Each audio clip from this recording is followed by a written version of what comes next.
Well, it's just irresistible to have Pete Hegseth on the set Bravo, on a Monday morning. Bravo. Pete's here, and the reason he's here is because he went to see a Yankees game last night, and there was something about light beer and Mulvaney and what the crowd reaction was. Tell me. I mean, I got to go with Will Kane was with me, and the guy Rob O'Neill, the guy that shot Bin Laden. My wife was there. It's baseball. It's Americana.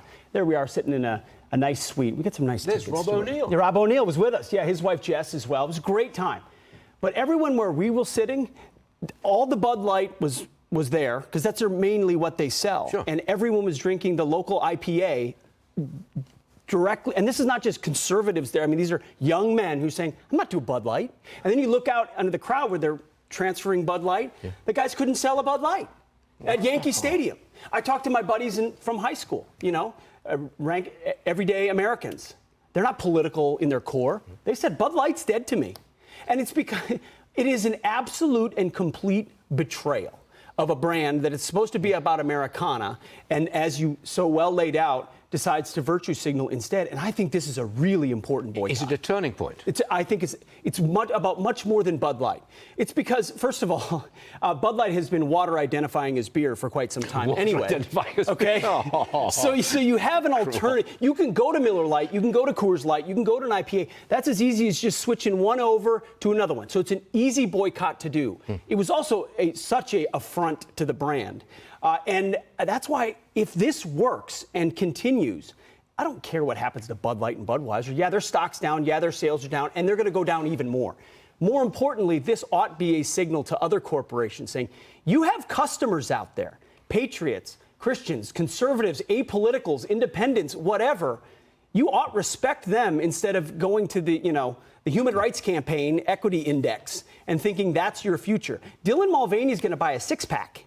My boys are going to buy cases, right? And then they're going to go to restaurants where they have to choose which lever they want to pull, and they don't want to be the ones pulling the blue lever. It's a very important symbol, I think, a very important moment, and it's different than other brands like the NFL. That's tough. I tried really hard, but I love the NFL. You just couldn't boycott, could you? I tried. I did my own little boycott, but it didn't work very long. This is an easier boycott with a direct symbol, and I hope it works because corporate America needs to hear it. Turning point, we hope. Okay, next case. I want to talk about President Biden. It's been, 5 months since he held a full-scale press conference. The White House, by the way, put a lid on his schedule for today. No more public events for the rest of the day. And he'd just come back from his beach house and a vacation in Europe. He's going to spend the weekend at Camp David. You know, Pete, he doesn't do news conferences. It's been 5 months. A basement strategy. I don't see how he can continue to do this. I do. He will, but he They think it works. I mean, they think it worked in the campaign. They think it's worked so far. They see his poll numbers are low. But, Stuart, do his poll numbers get better if he's in front of the camera? He stumbled around Ireland, took a weekend at the beach. He's putting a lid on it at 9 a.m. on Monday. Now he's going to another vacation next weekend. Him speaking more, him doing more doesn't help them.